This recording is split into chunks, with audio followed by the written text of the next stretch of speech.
মেয়েটা পাখি হতে চাইল। আমি বুকের বাঁ দিকে আকাশ পেতে দিলাম। 2-4 দিন ইচ্ছে মতো ওড়াউড়ি করে বলল তার একটা গাছ চাই। মাটিতে পা পুঁতে ঠায় দাঁড়িয়ে রইলাম। এই ডাল সে ডাল ঘুরে ঘুরে সে আমাকে শোনালো অরণ্য বিষাদ।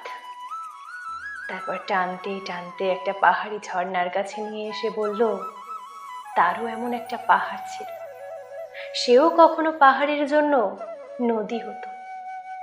আমি ঝর্ণার দিকে তাকিয়ে মেয়েটিকে বললাম, নদী আর নারীর বয়ে যাওয়ায় কোনো পাপ থাকে না।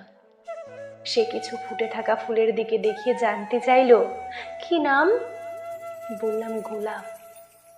দুটি তরুণ তরুণীকে দেখিয়ে বলল কি নাম। বললাম প্রেম। তারপর একটা ছাউনির দিকে দেখিয়ে জিজ্ঞাসা করলো কি নাম। বললাম ঘর। এবার সে আমাকে বলল তুমি সকাল হতে জানো। আমি বুকের বাঁ দিকে তাকে সূর্য দেখালাম।